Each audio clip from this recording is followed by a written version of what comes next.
Hey, everybody.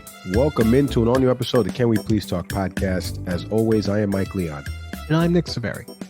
On the program today, a sad day last week in the United States as one of the oldest bridges in the country was struck by a cargo ship entering the port of Baltimore. Nick and I will discuss this horrible accident that happened, the current state of the investigation, the loss of life, and the measures taken by those to save others who were driving over the bridge that fateful night. If you didn't see that video, I mean, it's terrible video. We'll be talking about it. Plus, later on the program, Representative Glenn Ivey, who actually represents Maryland's 4th District in the U.S. House of Representatives, just about an hour south of this bridge collapse. He's going to join us, discuss the latest of what he's hearing from local and state officials around the bridge collapse. Plus, we'll get into some other political matters surrounding immigration, the TikTok bill ban, Marjorie Taylor Greene's plan to oust Speaker Johnson, all of that and more with Representative Ivey in just a bit. A really cool conversation. Yet another member of Congress, Nick, coming on the podcast to chop it up with us, as the kids would say. But also, he gave us some takes on the matters surrounding his constituents, the state he reps. I mean, how apropos that we had him on the program. So just that interview with Representative Ivey in just a bit. First, before I say hello to Nick Severi, an all-new episode of the Educate US podcast is out there now. You can go listen to that wherever you get your pods, over on leonmedianetwork.com. Nick and Stacy, welcome in Kathleen Goulding. She's a co-founder of the Uri Education Project, helps educators tell a more complete narrative of history. That's the goal of this organization. They build coalitions, understanding across diverse communities. The org helps schools design curriculum with a focus on Asian American history. You can go check out that conversation. Pretty cool combo, by the way. I was listening to the episode the other day that you guys had with Kathleen. So go check, Kathleen, excuse me. So go check that out over on leonmedianetwork.com or listen wherever you get your pods. And also, an all-new episode of Back Your Play with Q is out there. You can go listen to it on leonmedianetwork.com or wherever you get your pods. This past week, a great interview. He had Hall of Fame baseball writer for USA Today, Steve Gardner, on the program to discuss the LA Dodgers gambling scandal involving outfielder Shohei Ohtani, the fallout from his interpreter being fired for allegedly stealing $4.5 million. But the story keeps changing. What do Steve and Rich think? You can go find out with an all-new episode of Back Your Play with Q over on leonmedianetwork.com, or you can go watch it. Type in Rich Q on YouTube, and you can go watch the interview as well. Steve's got a Hall of Fame vote, Nick. He's in the Baseball Writers Association of America Hall of Fame. There's no one better to break down that story. You and I couldn't even do that. We're not subject matter experts. I don't got a Hall of Fame vote. You don't have a Hall of Fame vote. That was a really good episode. So shout out to Rich and Steve for coming on his pod, because there's a lot to that story. And you and I have touched on, once the investigation process plays out in this, you and I may discuss it a little bit as well, because the premier athlete in a sport potentially being involved in a gambling scandal, that is front page headlines. Now I say hello to Nick. Nick, there's so much news today. We're going to do the bridge collapse in our first segment because I feel it's important to talk about this, but there's so much news out there. I was thinking about this. First off, P. Diddy, the rapper's houses got raided by HSI, which I did not even know was an investigation unit for Homeland Security until last week. I did not know this. We've had FBI special agents on. We've had DOJ people on. I didn't even know that there was another 3-letter agency that does investigations like this. You got the former president out there selling Bibles that have the Constitution in them. That's crazy. I've never seen that before in my life, but the man also sold steaks at a sharper image. So who knows? Then you've got the wars that are still playing out, and they're like not being as covered as much. They're not dominating, as we like to say in TV, the A and B blocks. They're dominating the C and D blocks. So you still got hostages, Israeli hostages, 150 or so in Gaza. We've got no update. Bibi Netanyahu's having surgery. So nobody from the Israeli press has at least been doing television to tell us about the hostages. You still have the bombing in Gaza and millions, not millions, thousands of kids and adults, being killed in Gaza. And then you have what's happening in Ukraine and the war and, between Russia and Ukraine, Vladimir Putin being president again, and, his elections, and I'm using air quotes for those of you watching on YouTube. There's so many different news topics out there. How are you doing first and foremost? What do you make of all of that mumbo jumbo I just said there, of all those topics? We could have literally started the show with anything. How are you doing, by the way? No, I'm good. I got some helpful insight on what was going on in Baltimore with the bridge collapse. Obviously, we're going to talk about that coming up. And my friend Virginia, who's down there, was just sending me. I reached out to her, A, to make sure that her and her loved ones are okay, but then B, we got into a conversation of what is the impact on the community of that bridge, and she had shared, what over the course of the morning, more things that came up for her about what is the fallout of that. Um, so it's funny as you were talking about the situation. I mean, what's going on in Gaza right now. You know, I think like many people, I've come to the point where I'm not having this conversation now. I'm having it with less and less people. There are some friends of mine who are not like they're very set in like what they view the situation as. Um, I tend to place myself not necessarily entrenched in another view, but willing to sort of hear, really differing views on this. And unfortunately, I've reached the point where those who are just who have the most adamant takes on this are people I just tend to avoid with this conversation. Like I'll just move in other places because it brings something out of me like this automatic feel of there are other perspectives here. So when I have folks that talk about, well, bring the hostages home, like there's a part I can't stop myself to say, yeah, but that can't excuse people dying right now. Right. Right. I've actually used the analogy that you shared with me that you heard from someone else of, were this a school shooting, would the solution really be to just like bomb the school, right? Right. Or school hostage situation. Sorry. So I sit with that a lot because there's you have that moment where you find of now start to sort of pick and choose. Like it's almost like using the formula at party interruption, but you change the list depending on the people you talk to. And ideally, with your closest friends, that really shouldn't be the case. But there has always been something about this particular matter in the Middle East that, if you, depending on how diverse your friend group is, you'll get some pretty staunch opinions. And yeah, I've come to the point within the last probably week or so where some people are so deeply entrenched that it's really playing a role in their political stances, and that's fine. I mean, I respect where everyone's coming from, but if we're not going to have an informed conversation where we're recognizing that while October 7th is something that is still now being addressed, the answer can't just be unilaterally what we have right now. And if we can't have that as a conversation, if there's no way to exchange ideas around it without one person feeling as though, well, this is the only way I can see it, it just seems fruitless for me to have that conversation. And I feel like you've had moments like this too, play out on social media. Yeah, I mean, we had somebody wrote into our show. It's visible. You can go check it out on our Instagram page. Follow us over at Can We Please Talk podcast on Instagram, on TikTok, on Twitter at Can We Please Talk.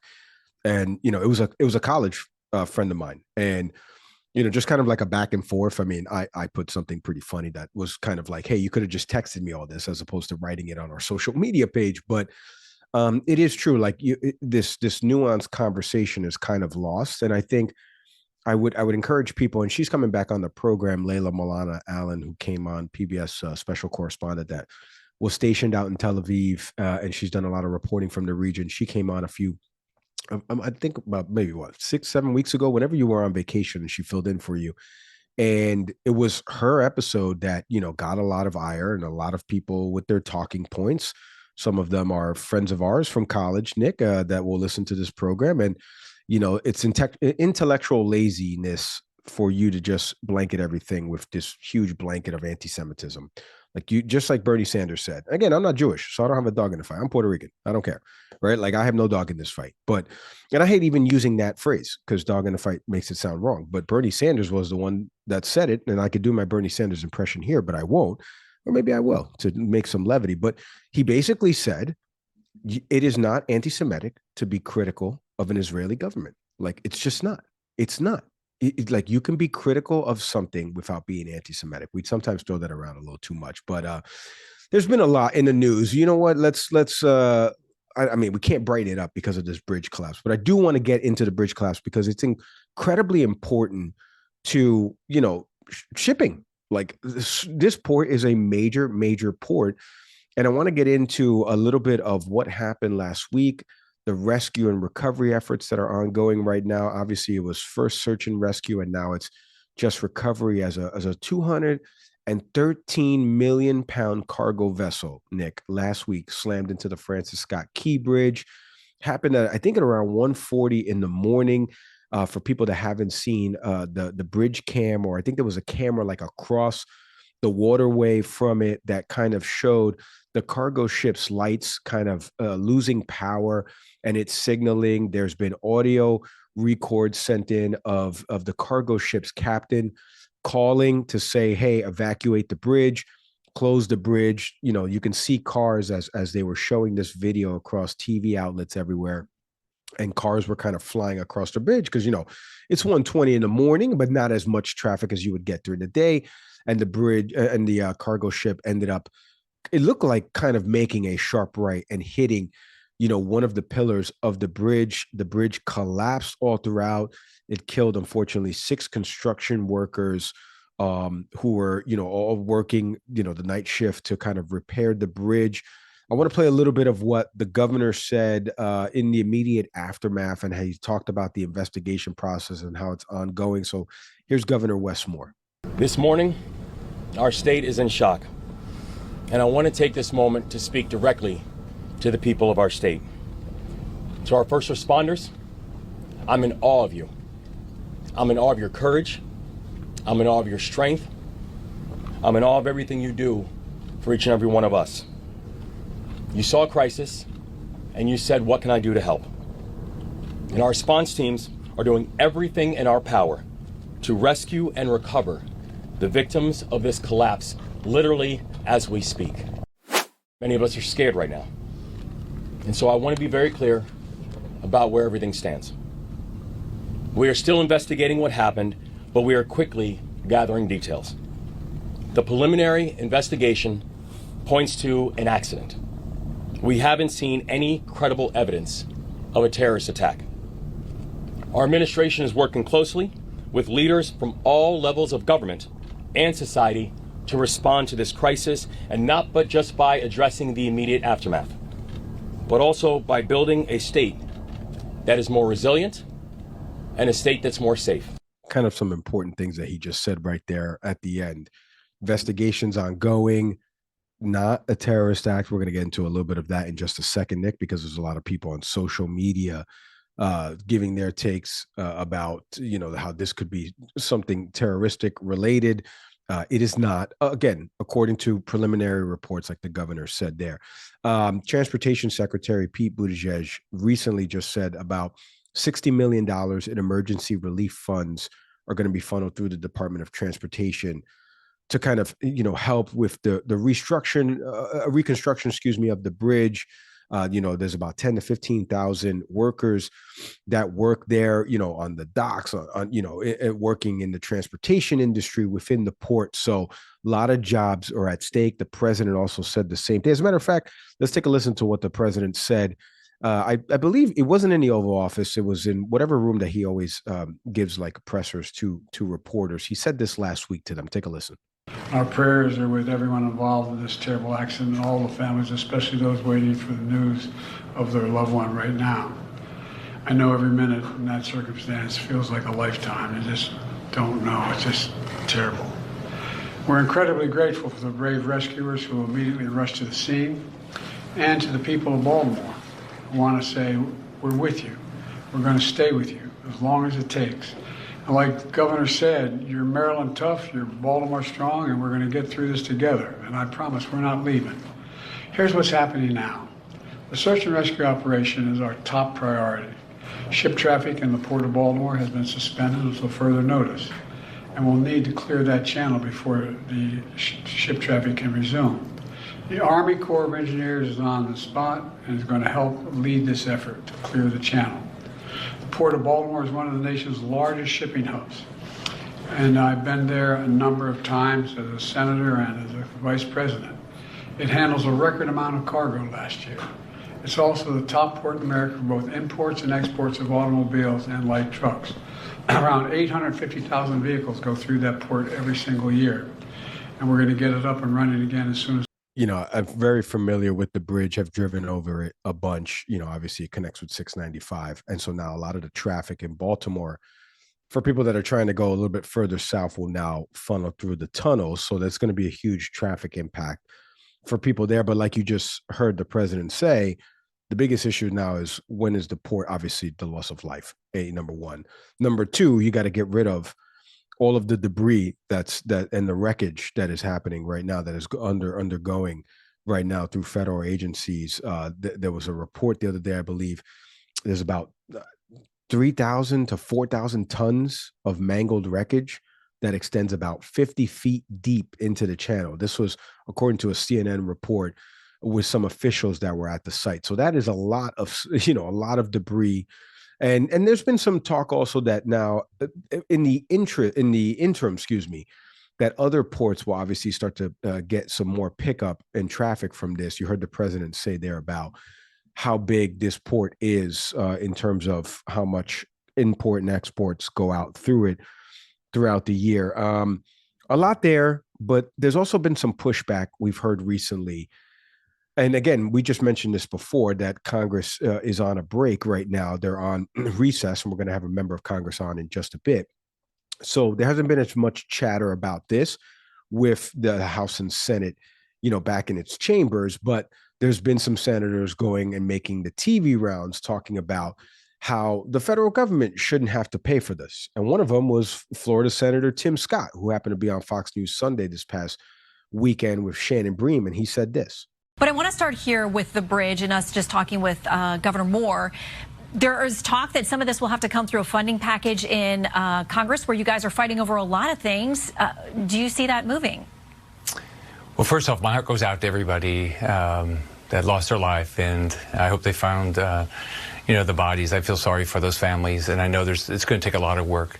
Look, this should be an issue that we all come together. Unfortunately, the Biden administration has played politics. I still have Florida farmers from a hurricane a year and a half ago that still aren't getting relief. So the federal government is a partner. The federal government needs to be a partner, but we need to stop playing politics, and that's exactly what the Biden administration has done. Sometimes the jokes write themselves. The man says the Biden administration's playing politics. When you just heard what the former president said about the efforts that need to undergo to save the jobs that are around this port, to reconstruct, you just heard it.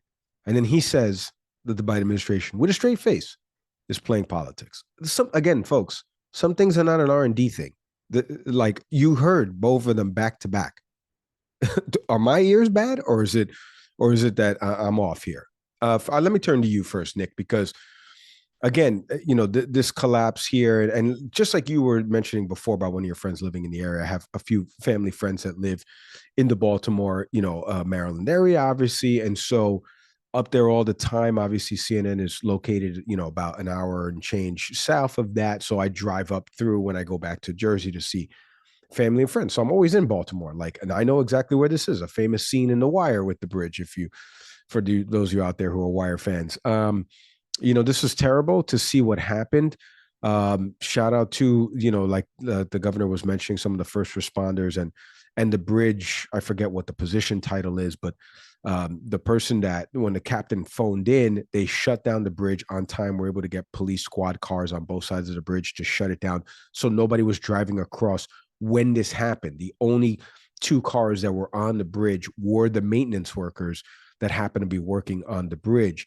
And two of them actually survived. I'm not sure if you've heard the story about one of them refusing medical treatment after he landed in the water. He swam to the shore and he was like, no, I'm just going to go home. One of the craziest stories. I would encourage people to go check out that story. But two survived, six unfortunately lost their lives in this. So shout out to the first responders that were doing that. But what'd you make of the collapse, what you just heard there from President Biden, from Governor Wes Moore, and then from Senator Rick Scott, and how we may already see some games being played in Congress around this? Just point of order. Is this Senator Rick Scott, Florida? Correct. Okay. This is the same guy who also managed to lose all that money for the Republicans when he was head of the Senate Republican Committee for Fundraising. I believe that's the same Rick Scott. I believe that is correct, sir. Yeah. Okay. So I think regardless of political affiliation, I think anytime we look at the federal government's role in providing some form of funding to aid a state in crisis. It's ridiculous when someone comes forward and says, well, we shouldn't do that. Now, I didn't really get that necessarily from Senator Scott's comments, but I have seen it in other places, where members of Congress are just criticizing the president. And I'm wondering what they're criticizing for. To say something like, well, he's playing politics. I mean, we've just had the bridge collapse. Like, what exactly do you all want the turnaround to be for either A, money to go there, or B, for a decision to be made to not spend money? That's what I'm lost on.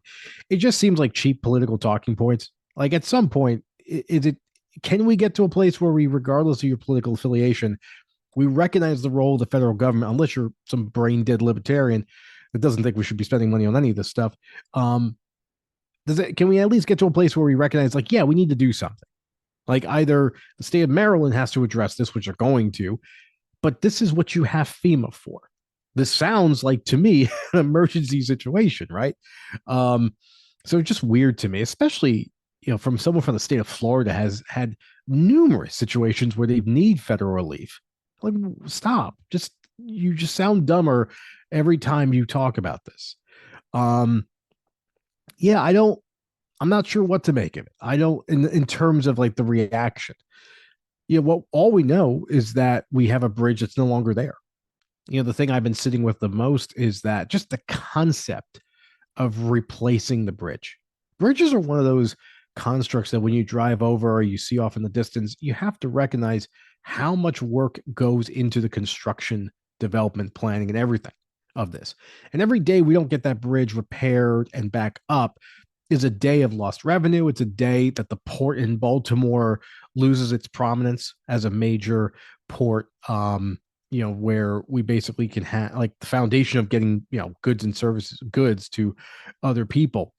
So I just sit there and I'm so jaded with American industry these days that I look at that, I'm like, well, how long is that going to take?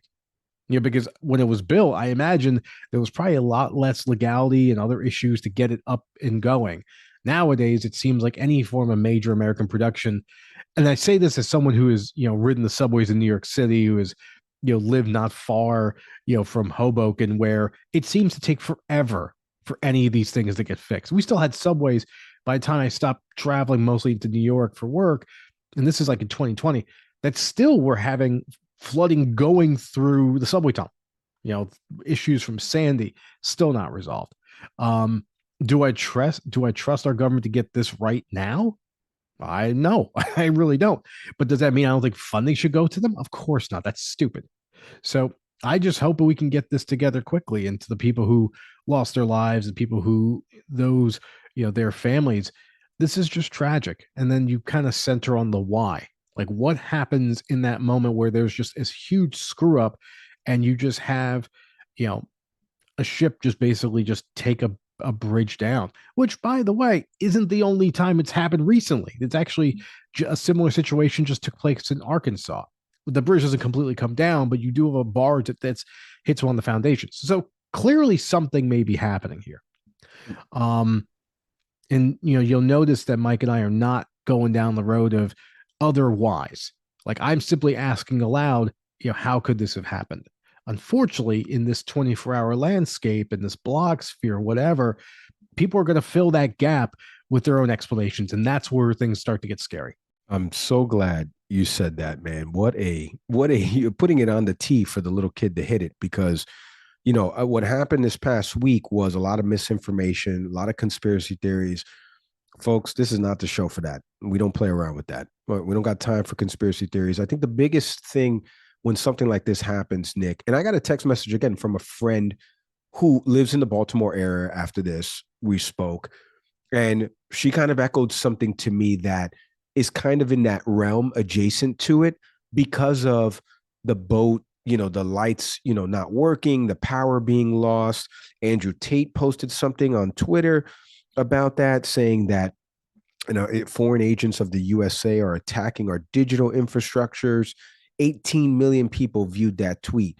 And fortunately or unfortunately, depending upon if you're Elon Musk, community notes, which is a way for the note that's underneath the tweet to actually reflect what is true about this tweet, had said that it was misleading.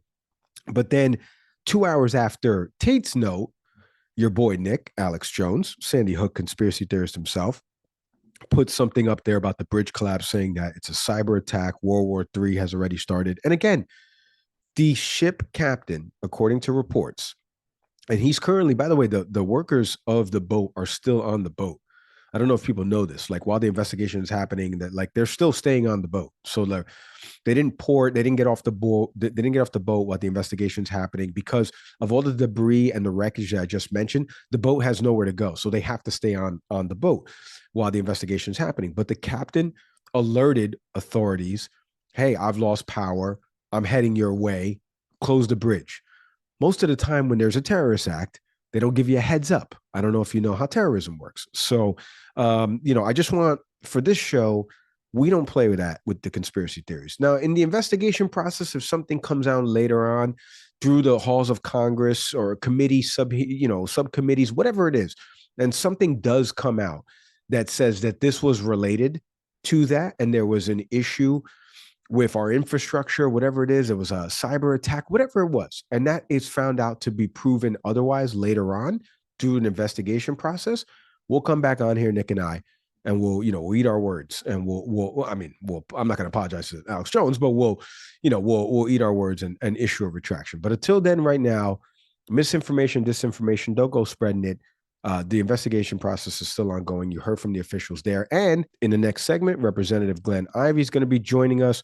We're going to talk about the bridge collapse, a little more of what is in his purview on some of the committees that he sits on in the House.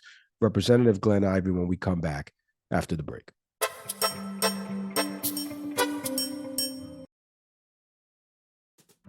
Nick, today's episode is presented as always by our friends over at Fresh Roasted Coffee. Since 2009, their passion has always been bringing you gourmet coffees from all over the world, roasted fresh to order. I got my coffee snob here, Nick Severi. Nick, tell these people, coffee snob it up here. Tell these people why Fresh Roasted Coffee is so good and why they're the official sponsor of Can We Please Talk. Often the best cup of coffee that you're ever going to have is the one you can make from home. And you need good quality coffee to do that. And that's what Fresh Roasted Coffee offers. Between single origin, between blends, flavors, anything on the coffee spectrum they've got. But more importantly, and I can't stress this enough, often when you purchase coffee, you don't know where to start. I mean, there's so many different varieties, so many different opportunities, so many different things you could choose from. And Fresh Roasted Coffee just gives you a very simple questionnaire and just says, hey, figure out what your coffee cup is. Figure out what blend works for you. I've gotten some single origin recommendations, so has Mike, and that's influenced everything. And what they recommend, you can get in a Keurig cup, the way Mike takes it. You can take it in the way I do it, which is typically through a French press, or you can get it for a percolator. Whatever coffee machine you've got, they've got you covered. But more importantly, just a huge variety and a way to learn more about coffee itself.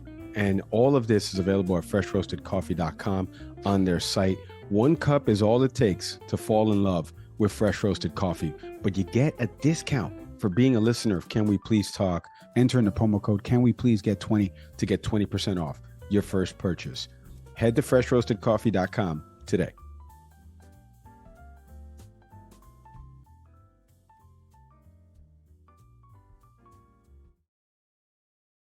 Quick break from the pod. As always, we are presented by our friends over at SeatGeek.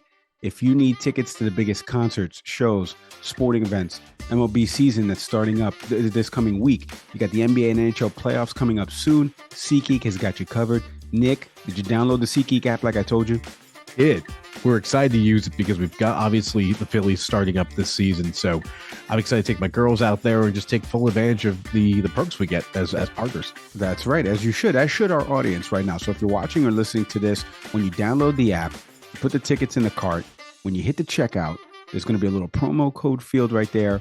Do me a favor, enter in the promo code Can We Please Talk, all one word. You're going to get $20 off that purchase. Download the SeatGeek app or go to SeatGeek.com to get your tickets today.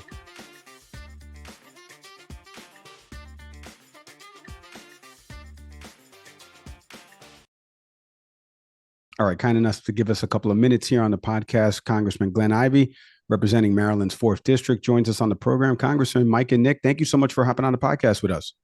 Thanks for having me.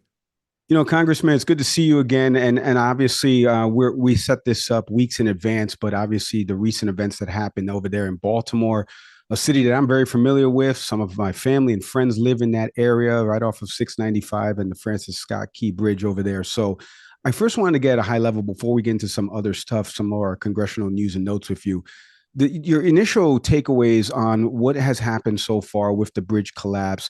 I know the search and rescue efforts now have pivoted in terms of recovering some of the bodies there. And I believe it was 6 workers or so. But what are some of the things that you're hearing from the early onset of the investigation and your overall thoughts of, the accident that happened, the warning signals, all of it?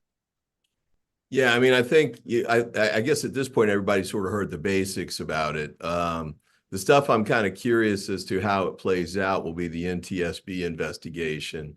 There's some aspects. They got the black box, but apparently there's a longer term black box that they need to take a look at and try and get information from that. And I know they're going to be careful about releasing information as they go because, that's not the best way to do an investigation. You usually try and collect it as much as you can and then release it. But, that's going to be important to see kind of what happened there. The other pieces are, the absence of redundancy. So the power goes out, and it seemed like the crew recognized that, but really didn't have anything that they could do to avoid the crash and the collapse of the bridge. And that seems to be a bit strange to me, especially since apparently that ship had some kind of issues previously. And so you'd think that there'd be some sorts of efforts to have a plan B in place in the event that something like that happened. Another level of issues has come up with respect to the structure of the bridge itself. I'm hearing conflicting things. Some people are saying the barge is just so big and it had, I think it was like 96,000 tons on it or something. So a hit from something that big and that heavy would have taken any bridge out. But then I started hearing that, well, there are some bridges that have been built that are able to sustain those sorts of collisions. And I don't really know which is true.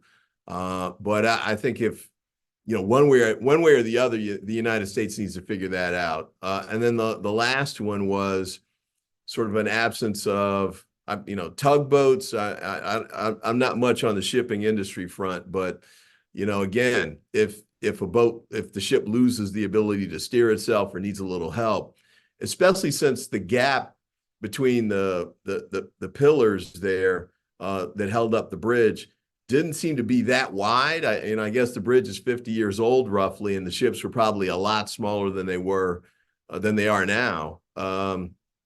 Shouldn't we have something, whether it's tugboats or some other sort of way to assist the boat to make sure it's heading in the right direction and can thread that needle? And I would assume too, in the future, when you build these bridges, those pillars are going to be farther apart than they were here, or they'll find some other way to go about it. But those seem to be kind of the intermediate and long-term issues. The short-term issue was getting the port back open. It's different numbers, 10,000 to 15,000 jobs, $10 to $15 million per day that the port generates as an economic engine for the region. Getting that back up and running, I think, is going to be critical. And I don't know how soon that can happen, but hopefully it'll happen relatively quickly. Representative, as you were talking about the role of the U.S., being involved in the investigation, figure out what's going on and next steps, part of that short-term focus, of course, is funding. What talk has there been currently in the House as far as the role that the federal government will play in paying? Well, we're in recess, so there's not as much as you would normally run into, say, for example, during committee meetings or floor votes. And unfortunately, there's another week to go where we continue to be on recess. But I know there have been preliminary conversations at 2 levels. One's with the administration. And Chris Van Hollen, one of the senators here for Maryland, who also is a cardinal on the Appropriations Committee in the Senate, has already had conversations with Secretary Buttigieg. They have an emergency fund that they're going to tap into to help us deal with the front end of this and helped to get some of this process started. The president made the commitment in a speech. I think it was the same day of the next morning of the collision, that basically committed the federal resources to make that happen. And, I know there are going to be Republicans who try and play games with this stuff, and I'm reminded of, I believe it was Governor DeSantis who opposed aid to, I think it was New Jersey during Sandy, and then he became governor, and guess what? Florida got hit by a hurricane, and all of a sudden he came to Washington with his hat in his hand, and Biden was kind enough to go and sort of pretend like that had never happened. But, as my mother used to say, the chances go round. And this is one of those scenarios where, especially these days, as storms and disasters seem to be picking up their pace and their strength, I think people ought to be very, very careful about casting aspersions on us getting aid, because there's a very good chance that their state's going to need it pretty soon too. Well, staying on that, Congressman, you just mentioned you guys are on recess, and obviously over the last couple of weeks, a recent spending package to keep the government open was passed. I want to ask you a couple of questions on that, just your overall impressions of this finally getting passed. It felt like forever we were kicking the can down the road of these CRs and signing this 45 days. And as we're covering this, it felt like, is there going to be a government shutdown looming? But Congress, with the House and the Senate, were able to pass this. So just some of your overall impressions of finally getting this ball over the end zone line, to, lack of a better phrase here. But then also on the flip side, now, as you guys are in recess, there's already been a Republican member of Congress, and Marjorie Taylor Greene, who said she may file this motion to oust the current Speaker of the House. So give me some of your thoughts on both of those. Well, I think, the focus at the moment is on Speaker Johnson and his learning curve. I think he saw what happened with McCarthy. McCarthy reached a deal with the Democrats, and the motion to vacate. I think Matt Gaetz filed that, came almost immediately thereafter, and Democrats joined with a handful of Republicans in voting him out. I think Johnson took that message to be that he was going to have to try and stick with the Republicans and continue to work things out that way. But that was the wrong lesson. What really happened with McCarthy was Democrats turned on him because he turned on us. So, we delivered the votes to pass that legislation, even though he wasn't even close to getting there to get it done. And then the next day, that happened on a Saturday, the next day on Sunday, he went on the national talk shows and attacked the Democrats for trying to shut down the government. And we know he didn't misspeak, because Elise Stefanik, who was another one of the leadership people, he was speaking the same talking points on another channel at the same time. So we viewed that as bad faith and flat out dishonesty. And there'd been other things leading up to that too. For example, before that vote, he never had any conversation with Hakeem Jeffries, who's the Democratic leader. He just sort of brought it to the floor and sprang it on us. And so we thought, you know what? I think we can do better than this. And we want to send a message to the Republicans that, yeah, we're willing to work with you, but you need to work with us as well. So McCarthy got the hook. Johnson comes in, tries to go it alone. I think realized pretty quickly that was going to be hard to do, because the Freedom Caucus, that group of 30 to 40 ultra-conservative members who, they're not trying to just for a do-nothing Congress. They want to do nothing Congress to be the order of the day.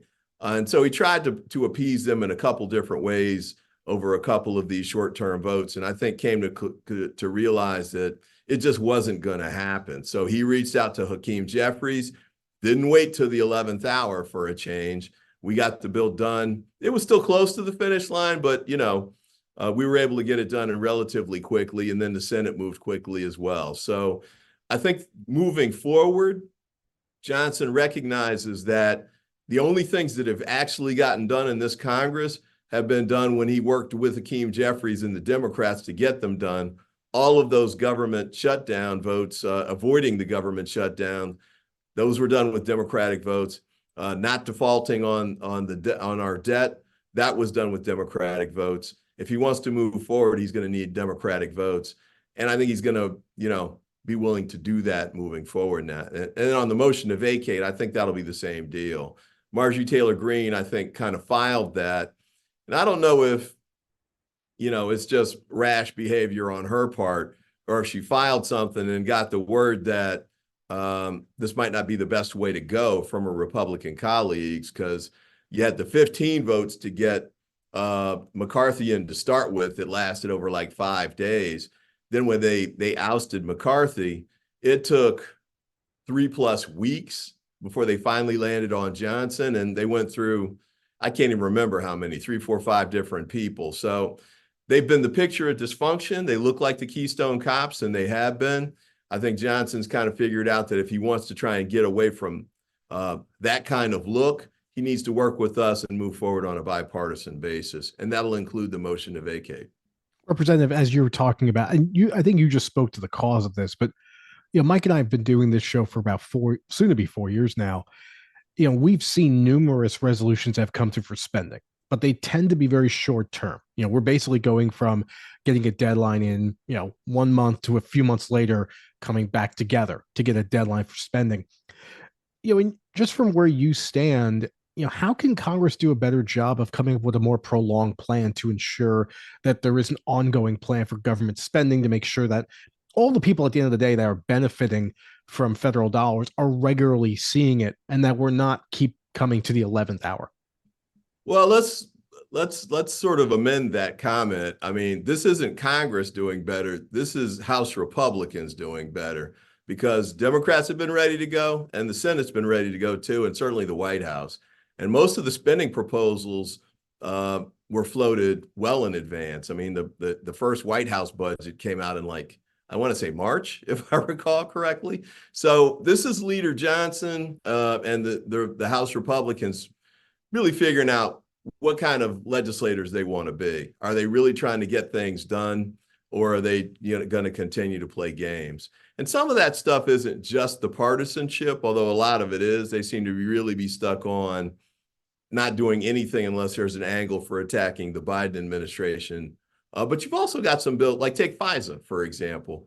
There are bipartisan splits on that. You've got 2 committee chairs from the Intelligence Committee and the Judiciary Committee who are at loggerheads on this. Johnson tried to bring them to the floor, and it did the interesting tactic of bringing them both to the floor at the same time. And of course, that didn't work, so he had to pull them down. And we still haven't gotten anything resolved on those. I don't know. I just think it's one of those where, maybe you put your chairs together and the speaker sits down with them. You try and work your way through it.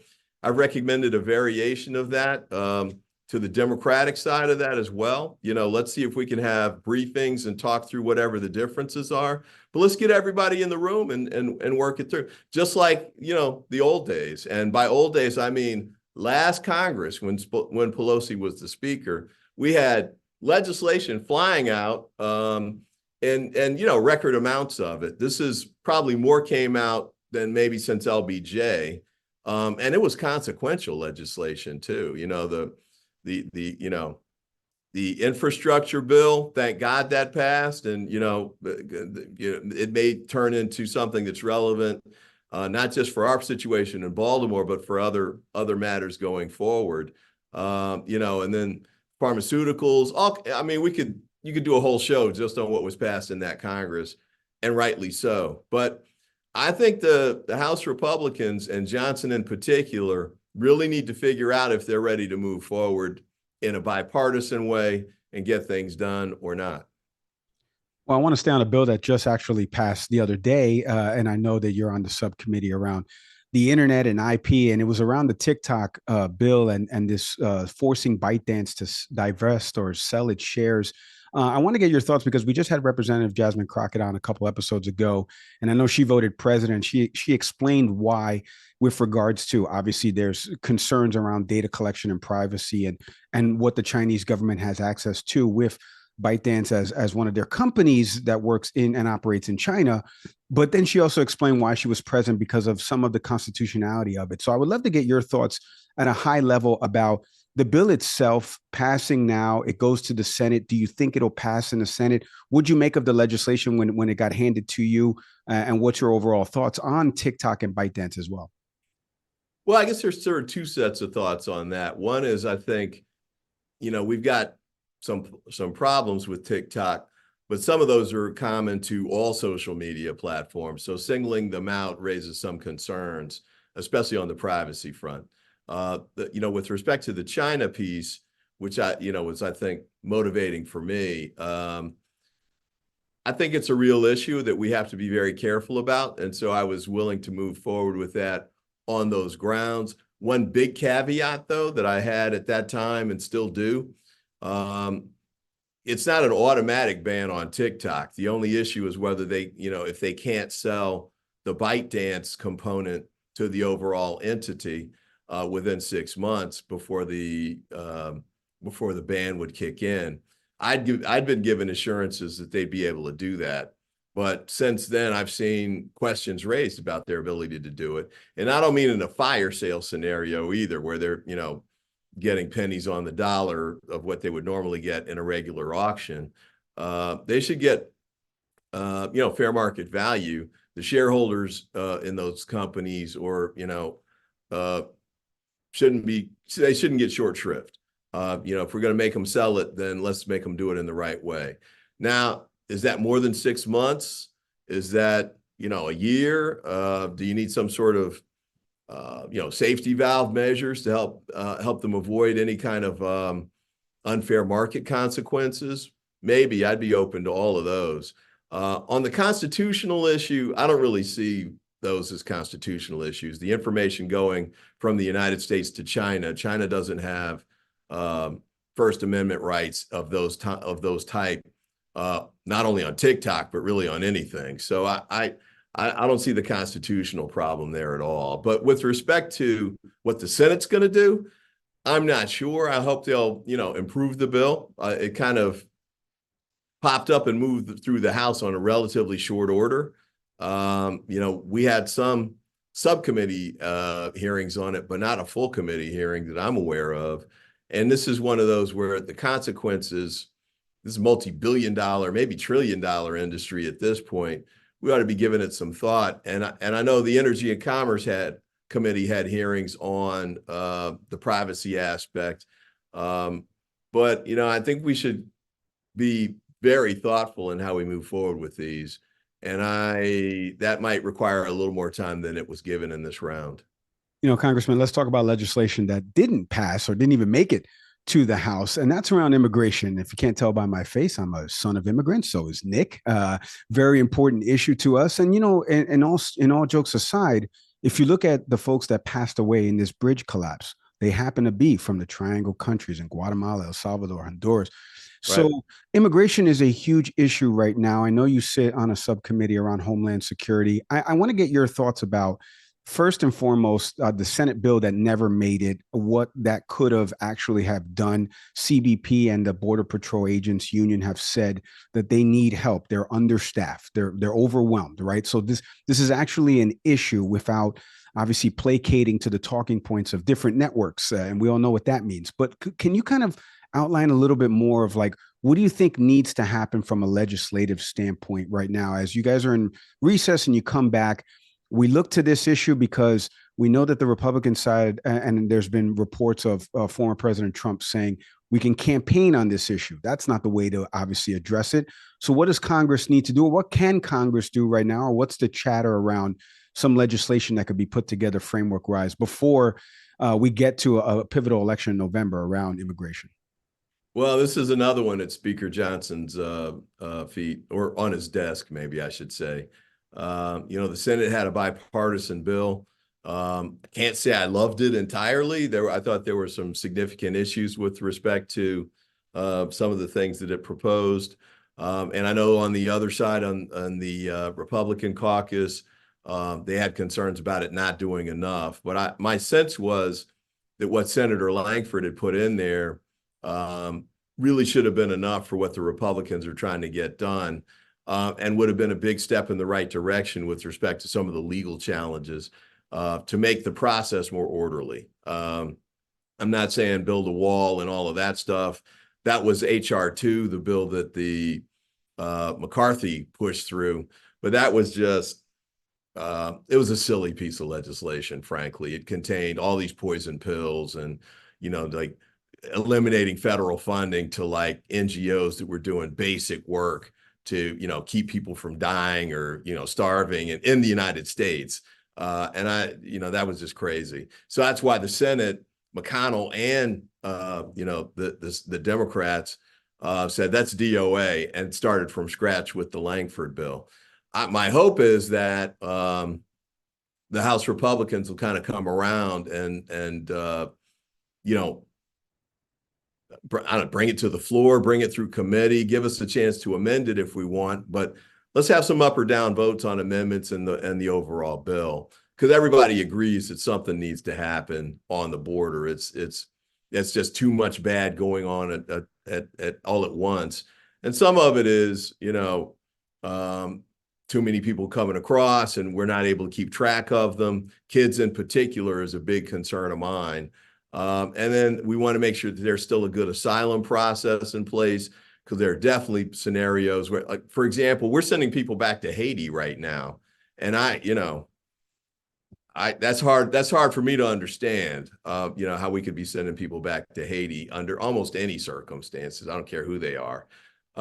So I think we have to work through those. The resources piece, there is legislation in the bill, the 1.2 trillion spending bill, that did provide some additional funding for that. More border patrol agents. I think we need more of these asylum officers and more judges to try and expedite those pieces of the process. But I think more funding is going to be needed. So my hope is that we'll try and move forward with the bipartisan Senate bill. But it looks like, Trump's directive to House Republicans to not give the bill any daylight is going to carry the day, at least in the House Republican caucus, unfortunately. Representative, I saw when I was prepping for the interview today, I saw on your website just a reference to the Raise the Age Act that you're moving forward with. I said earlier that one topic that comes up a lot on our show is about the CR for federal spending, and it comes up repeatedly. But higher on that list, or what we talk about more, unfortunately, are mass shootings. Yeah. If you don't mind, just take us through the act a little bit.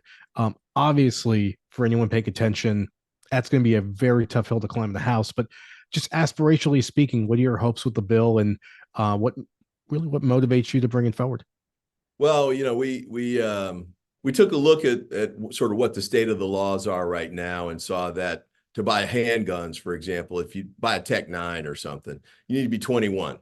And for some reason, you can be 18 and buy an assault weapon. So we thought, let's raise the age to 21 so at least matches with the handgun requirement. And I didn't think that was going to be a super controversial approach, since it fits with current law and really only goes to the mass killing sort of scenarios that you just referenced. To my surprise, we've gotten 0 Republican co-sponsors. I think we have like 160 or so Democrats who co-sponsored it, but no Republicans are willing to cross the line and join with us. And it's not just on my bill. You've got, some things that are really no-brainers, like ghost guns, for example. And everybody knows that ghost guns are only used for crime. I mean, the only reason you care about whether your gun has a serial number or not is if you're about to commit a crime and you don't want it to trace back to you. Otherwise, there's no problem having a serial number on it. No Republican co-sponsors on that bill. Assault weapons ban, I think it makes sense, but I think we the Democrats knew going in that there's going to be a real challenge in getting Republicans to co-sponsor that. And then you just saw Glenn Youngkin, the governor of Virginia. This is state law, but he vetoed a lot of key bills that had passed through the Virginia legislature, which is, not exactly a deep blue legislature by any stretch.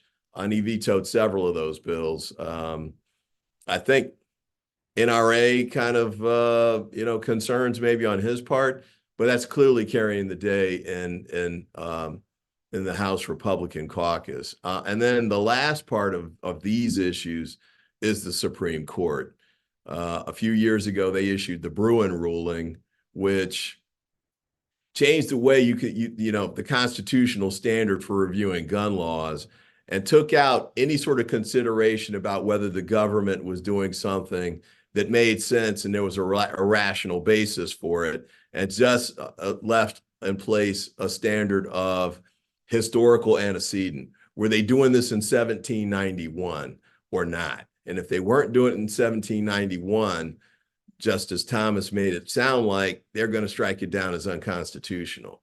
So that means that a lot of bills, laws actually that are in place around the country. I know there's domestic violence laws, for example. If an abuser is charged and the court takes his guns away until the trial happens, that's up for challenge in the courts right now. And under the Justice Thomas standard, since there was no such thing as domestic violence in 1791, in fact, in some circles, you were supposed to beat your wife or your girlfriend or your kids or whatever.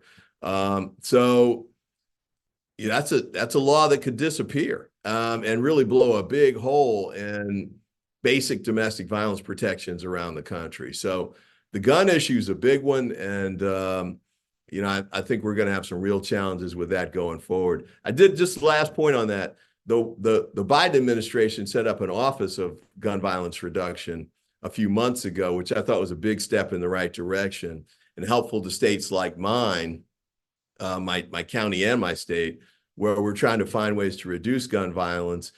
Give us additional funds for programs that are data-driven solutions to gun violence and ways to reduce it. Because it's not just mass assaults. We've got the day-to-day gun violence we need to deal with at the street level, and then suicides is another big piece. So we're losing thousands of lives every year to gun violence. Our Republican colleagues don't seem to have much interest in trying to find any ways to address any of those issues at any level. And I don't know what it's going to take to move them on that, but I think as Democrats, we have to keep trying. Have to keep trying. Well, very well said. I like that part there for sure. Representative Ivey, we can't thank you enough for hopping on the program, giving us a couple minutes. Continued success to you, sir, and please stay safe. Thank you, and keep up the great work. You guys are doing a wonderful service for the American people. This episode is brought to you by Kitcaster. Kitcaster books you on top podcasts. How do funded startup founders attract prospects and talent? Podcast interviews. How do entrepreneurs with exits find new deals? Podcast interviews. How do C-suite execs differentiate in crowded markets? Podcast interviews. Kitcaster books you on top podcasts. Click the link in the show notes for a special offer. Celebrate good conversation. All right, our thank yous there to Representative Glenn Ivey, state of Maryland. A lot of good stuff there, Nick. Overall impressions for you, just another member of Congress coming on this show. You and I can take the proverbial lap, and what he said there at the end about doing a service for the American people. I mean, geez, now my ego can't fit through a door, but there was some good stuff in there because, he sits on a few different committees, obviously Homeland Security, so with the immigration stuff, and then kind of apropos and what we talked about in our first segment with the bridge collapse, there's a lot to this because, it's a major port, transportation, there's an investigation going on, there's conspiracy theories going on all over the place, like we talked about in the first segment. So what were some of your impressions there of the congressman? Yeah, similar to, other members of Congress we've had on. Yeah, Representative Jasmine Crockett comes to mind. There's still that frustration about trying to do good work in a Congress where that's just simply not the case. This is the second time we've had on a member of Congress who acknowledges that they will go down currently, historically, as the least successful. Or if you measure success by getting, bills passed, probably the least successful Congress in memory. And you could just sense that frustration. A couple of times during the conversation, he brought up, some of the whys, some of the questions you and I brought up as to like, why are things stalling? What's going on? And he would just simply point to the Republicans. Fair or unfair, whatever you want to call that. But that's the reality. That's the perception of these members of Congress of what's getting in the way of getting anything done. And so that was very telling. Yeah, no, I agree with you. They are going to go down in history. I mean, again, they still got 8 or 9 months. We'll see what happens over the next few months before November elections. If there's anything that could be passed, Congress is coming back next week, so they'll be out of recess, and we'll see what's on the docket for Speaker Johnson and the rest of the House. Our thank yous again to Representative Glenn Ivey. If you want to check out the video portion of our interview with him, head over to our YouTube channel, type in Can We Please Talk Podcast. We should pop right up.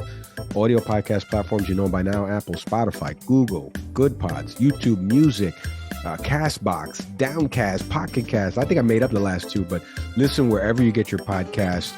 We can't do it without each and every one of you that listens into this program. As always, I am Mike Leon. And I'm Nick Saveri. We'll see everybody next time.